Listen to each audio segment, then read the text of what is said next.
প্ৰথমতে মই এই কাদঙৰ যিটো মহম্মদপুৰত অৱস্থিত এই ছানফ্লাৱাৰ একাডেমীলৈ সামগ্ৰিকভাৱে ছানফ্লাৱাৰ একাডেমীৰ পৰিয়াল লগতে এই বিদ্যালয়ৰ সন্মানীয় অভিভাৱক অভিভাৱিকাসকল আমাৰ শ্ৰদ্ধাৰ শিক্ষাগুৰুসকল আৰু লগতে মৰমৰ ছাত্ৰ ছাত্ৰীসকলক মই অভিবাদন জনাইছোঁ, শুভেচ্ছা জ্ঞাপন কৰিছোঁ।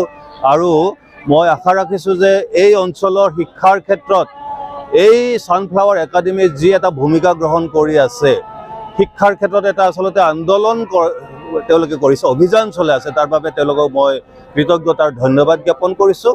আৰু আজি সপ্তম বাৰ্ষিক এই বাৰ্ষিক অধিৱেশনৰ যি মুকলি অধিৱেশন, তালৈ আমাক নিৰ্দিষ্ট বক্তা হিচাপে আমন্ত্ৰণ কৰাৰ বাবে কৰ্তৃপক্ষক ধন্যবাদ জ্ঞাপন কৰিছোঁ। ইয়াৰে যিগৰাকী আমাৰ অধ্যক্ষ আফজালুৰ ৰহমান, আমাৰ ভাতৃপ্ৰতিম পুত্ৰসম, তেওঁৰ লগতে তেওঁৰ যিসকল সহকৰ্মী আছে, শিক্ষক শিক্ষয়িত্ৰী আছে, তেওঁলোককো ধন্যবাদ দিছোঁ। অন্ততঃ তেওঁলোকে যে এই অঞ্চলৰ শিক্ষাৰ ক্ষেত্ৰত বিশেষকৈ আমাৰ জনিয়াৰ পৰা এই অঞ্চলটো যথেষ্ট পিছপৰা শিক্ষাৰ সামাজিক সাংস্কৃতিক ক্ষেত্ৰত, কিন্তু আমি আহি অতি আনন্দিত হৈছোঁ যে অভিভাৱককে ধৰি এই অঞ্চলৰ ৰাইজ আৰু এই অঞ্চলৰ বিশিষ্ট ব্যক্তিসকলো এই অনুষ্ঠানৰ লগত জড়িত হৈ পৰিছে। আৰু আজি মুকলি সভাখন যথেষ্ট তেখেতসকলে এক বিশেষ কাৰ্যক্ৰমণিকা হাতত ৰাখি এই অঞ্চলৰ বিশিষ্ট ব্যক্তিসকলক আমন্ত্ৰণ কৰি আনিছে। এইটো এটা অতি ভাল কথা। আমি জানো যে শিক্ষাৰ ক্ষেত্ৰত তিনিটা মূল স্তম্ভ থাকে। এটা হৈছে যে শিক্ষকসকল, ছাত্ৰ ছাত্ৰীসকল আৰু সমূহীয়াভাৱে অভিভাৱক আৰু ৰাইজ। এইসকলৰ সহযোগিতা অবিহনে কোনো এটি অনুষ্ঠানে ভালদৰে আগবাঢ়ি নাযায়। এই ক্ষেত্ৰত মই সঁচাকৈ আনন্দিত আৰু সঁচাকৈ আপ্লুত হৈছোঁ যে এই অঞ্চলৰ ৰাইজে এই বিদ্যালয়খনৰ প্ৰতি যিটো তেওঁলোকৰ মৰম চেনেহ, সেইটো তেওঁলোকৰ ইয়াত উপস্থিতিৰে তেওঁলোকে প্ৰকাশ কৰিছে। আৰু বিশিষ্ট ব্যক্তিসকলে আহিও এখেতসকলৰ এই অনুষ্ঠানত সহযোগিতা আগবঢ়াইছে। মই এখেতসকলৰ এই প্ৰচেষ্টাক মই সঁচাকৈ প্ৰশংসা জনাইছোঁ আৰু এই বিদ্যালয়ৰ ভৱিষ্যত উত্তৰ উন্নতি কামনা কৰিছোঁ। কিন্তু আপুনি যিটো প্ৰশ্ন কৰিলে যে কেনেকুৱা অনুভৱ মানে আমি মোৰ গোটেই জীৱন শিক্ষা ক্ষেত্ৰৰ লগত জড়িত, শিক্ষক প্ৰশিক্ষণৰ লগত জড়িত। মই নিজে অৱসৰ গ্ৰহণ কৰিছোঁ 3 দশকৰ অধিক কাল, কিন্তু বহু বিদ্যালয়ত এনেকৈ মই নিমন্ত্ৰণ লাভ কৰোঁ, বিভিন্ন অনুষ্ঠানত গৈছোঁ, কিন্তু এনেকুৱা ধৰণৰ উপস্থিতি, এনেকুৱা ৰাইজৰ সঁহাৰি খুব কমেইহে দেখিবলৈ পোৱা যায়। বিশেষকৈ বিদ্যালয়ৰ যিকোনো অনুষ্ঠানত নিমন্ত্ৰণ কৰিলে SMDCৰ মেম্বাৰসকলৰো কিছু নাহে, বিদ্যালয় পৰিচালনা সমিতিৰ সকলো বহুখিনি অনুপস্থিত থাকে। কিন্তু ইয়াত সঁচাকৈ মই এই অঞ্চলৰ ৰাইজক ধন্যবাদ দিছোঁ। আৰু তেখেতসকলে যে বিদ্যালয়ৰ প্ৰতি, অকল এই বিদ্যালয় নহয়, বিদ্যালয় শিক্ষাৰ প্ৰতি যে নিজৰ ছাত্ৰ ছাত্ৰী শিশুসকলৰ প্ৰতি যে দায়িত্ব আছে, সেয়া এই অনুষ্ঠানৰ জৰিয়তে মই অনুভৱ কৰিছোঁ। গতিকে মই ভাবোঁ যে বিদ্যালয়খনে যথেষ্ট এটা ভাল কাম কৰি আছে। আৰু যিখিনি ইয়াত অনুষ্ঠান পৰিৱেশন কৰিছে ছাত্ৰ ছাত্ৰীসকলে, প্ৰত্যেকগৰাকী ছাত্ৰ ছাত্ৰীৰ মাজত প্ৰতিভা যে লুকাই আছে সাংস্কৃতিক গীত মাত বা অন্যান্য ক্ষেত্ৰত, মই অনুভৱ কৰিছোঁ। আৰু এই ক্ষেত্ৰত যে শিক্ষকসকলে যে এটা ভাল পথেৰে তেওঁলোকক শিক্ষা দিছে, প্ৰশিক্ষণ দিছে, সেয়া অনুভৱ কৰিছোঁ। তাৰ বাবে শিক্ষকসকলো ধন্যবাদৰ পাত্ৰ। কিন্তু এটা কথা ক'ব লাগিব যে আমি বিশেষকৈ এই অঞ্চলৰ ক্ষেত্ৰত যিসকল যুৱকসকল আছে, ৰাইজ আছে, তেওঁলোকে সদায় দৃষ্টিগোচৰ কৰি ৰাখিব লাগিব যাতে ছাত্ৰ ছাত্ৰীসকলে বিপথে পৰিচালিত নহয়। বৰ্তমান যথেষ্ট প্ৰতিযোগিতাৰ যুগ। গতিকে এই সময়ত কেনেকৈ আমি বহিৰ্বিশ্বৰ লগত, এই অঞ্চলৰ বাহিৰৰ জগতৰ লগত কেনেকৈ পৰিচয় কৰাই দিব পাৰোঁ, কেনেকৈ তেওঁলোকৰ প্ৰতিযোগিতামূলক মনোভাৱ গঢ়ি তুলিব পাৰোঁ, সেইটোৰ ক্ষেত্ৰতো আমি দিহা কৰিব লাগিব, ব্যৱস্থা কৰিব লাগিব। অকল এটা দিশেৰে শিক্ষা বা ৰিজাল্টয়ে নহয়, ভাল মানুহ হিচাপে গঢ়ি তুলিবলৈ মানৱীয় গুণৰাজি যিবিলাক প্ৰমূল্যবোধ, সেইখিনি গঢ়ি তুলিবলৈ কি ব্যৱস্থা লোৱা যাব, সেই বিষয়ে নিশ্চয় তেওঁলোকে আলাপ আলোচনা কৰিব। আৰু শিক্ষকসকলৰ মাজে মাজে প্ৰশিক্ষণ হৈ থাকিব লাগে, কাৰণ তেওঁলোকে নতুন শিক্ষানীতিৰ লগত যিবিলাক নতুন চিন্তা চৰ্চা হৈছে তাৰ লগত তেওঁলোকৰ চিনাকি হৈ থাকিব লাগে। আৰু মাজে মাজে গাঁৱৰ ৰাইজক মাতি আনি, এতিয়া গাঁৱত যথেষ্ট ভাল মানুহ আছে বিভিন্ন দিশত পাৰদৰ্শিত থকা, তেওঁলোকক মাতি আনি মাজে মাজে ল'ৰা ছোৱালীবিলাকৰ লগত যিটো কয় আলাপ আলোচনা বা মত বিনিময় কৰাব লাগে। এই অঞ্চলৰ পৰা যিসকল ছাত্ৰ ছাত্ৰী ওলাই গৈ বাহিৰত ভাল কাম কৰি আছে, আমাৰ মইনুল হক চৌধুৰী সাংবাদিকৰ ক্ষেত্ৰত যেনেকৈ আগবাঢ়িছে, এনেকুৱা বিশিষ্ট ব্যক্তিসকল আছে, তেওঁলোকক মাজে মাজে আনি যদি ল'ৰা ছোৱালীবিলাকক এইটো অনুপ্ৰেৰণামূলক যদি তেনেকুৱা অনুষ্ঠান ৰাখে মাজে মাজে, শিক্ষা যিটো ৰুটিনৰ বাহিৰে প্ৰাতঃসভাত বা অন্যান্য ক্ষেত্ৰত বা শনিবাৰে কেতিয়াবা, তেতিয়াহ'লে মই ভাবোঁ ল'ৰা ছোৱালীবিলাকৰ অন্যান্য দিশত যিটো সৰ্বাংগীন দিশ বুলি কোৱা হয় সেইটো ক্ষেত্ৰতো তেওঁলোকৰ নিশ্চয় উন্নতি হ'ব।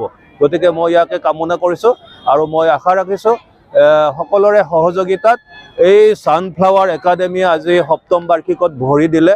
নিশ্চয় কেঁচুৱা হৈ আছে ক'ব গ'লে, কিন্তু এই যাত্ৰা নিশ্চয় বহু দূৰলৈকে আগবাঢ়ি যাব আৰু ইয়াত থকা যিসকল শিক্ষক শিক্ষয়িত্ৰীসকলে নিশ্চয় সন্তুষ্ট লাভ কৰিব যে আমি এনেকুৱা এখন বিদ্যালয়ত শিক্ষকতা কৰি আছোঁ য'ত নেকি আমি এই অঞ্চলৰ যিসকল উঠি অহা নতুন প্ৰজন্মক শিক্ষাৰ আলোকেৰে তেওঁলোকক উদ্ভাসিত কৰাৰ ক্ষেত্ৰত, নতুন জগতৰ লগত পৰিচয় কৰি দিয়াৰ ক্ষেত্ৰত আমাৰ যথেষ্ট কৰণীয় আছে, সেইটো অনুভৱ কৰিব লাগিব আৰু তেওঁলোকে নিশ্চয় সেই দিশত নিজৰ যিটো দায়িত্ব সেয়া পালন কৰিব। গতিকে মই বিশেষ নকওঁ, মই এই শিশুসকলক যিসকল ইয়াৰ পৰা উঠি আহিছে তেওঁলোকক মই আশীৰ্বাদ দিছোঁ। আমাৰ জানো যে যদি প্ৰতিভা থাকে তাক কোনেও লুকাই বা ঢাকি ৰাখিব নোৱাৰে আৰু দৰিদ্ৰতাক কোনো এটা বাধা হ'ব নোৱাৰে। বহুত উদাহৰণ আছে আমাৰ।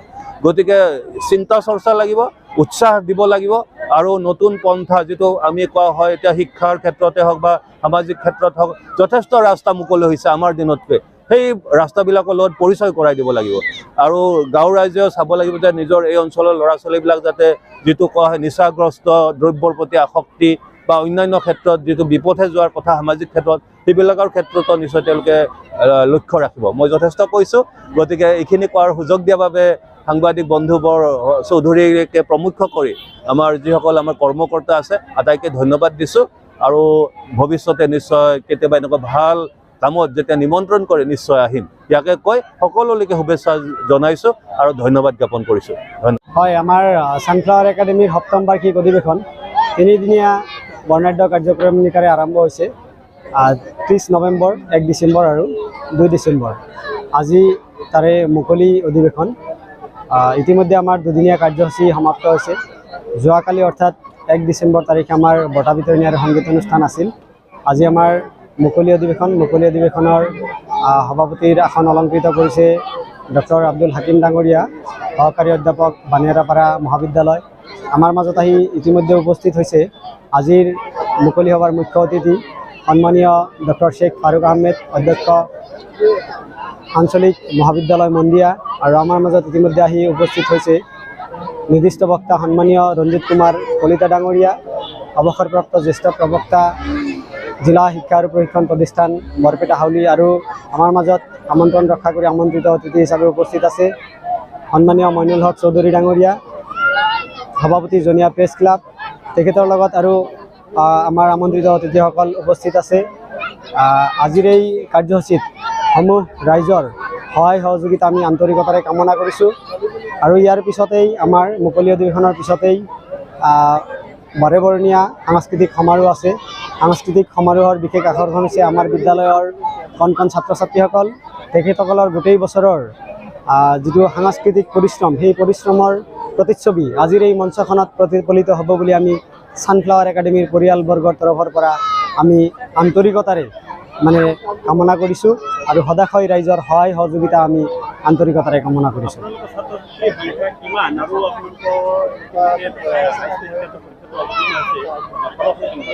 আমাৰ বৰ্তমান 550 জনৰ অধিক ছাত্ৰ ছাত্ৰী অধ্যয়ন কৰি আছে আৰু সম্পূৰ্ণ আমাৰ টিচিং নন টিচিং মিলি 27 জন আমাৰ ষ্টাফ আছে আৰু বিগত 3টা বছৰত আমাৰ ফলাফল ওলাইছে। প্ৰথম বৰ্ষত আমাৰ হাইষ্ট পাৰ্চেণ্ট আছিল 74 আৰু যোৱাবেলিৰ আগৰবেলি আমাৰ হাইষ্ট পাৰ্চেণ্ট আছিল 83 আৰু যোৱাবেলি আমাৰ হাইষ্ট পাৰ্চেণ্ট হৈছে 74। 3টা বেচ ইতিমধ্যে অতিক্ৰম কৰিছে। চতুৰ্থ বৰ্ষত আমি ভৰি দিছোঁ হাইস্কুল শিক্ষান্ত পৰীক্ষাত। অহা যিটো 2025 চনৰ ফেব্ৰুৱাৰী মাহত অনুষ্ঠিত হ'ব। আমি যথেষ্ট আশাবাদী। আমাৰ 27 জন ছাত্ৰ ছাত্ৰী আছে যদিও আমি 22 জন বা 23 জন ছাত্ৰ ছাত্ৰীক আমি হাইস্কুল শিক্ষান্ত পৰীক্ষাত বহিবলৈ অনুমতি প্ৰদান কৰিম বুলি ইতিমধ্যে আমি ভাবিছোঁ আৰু তাত যথেষ্ট ভাল ফলাফল প্ৰদৰ্শন কৰিব বুলি আমি আশাবাদী। 2জনমান ছাত্ৰ ছাত্ৰীয়ে আমাৰ ডিষ্টিংশ্যন পোৱাৰ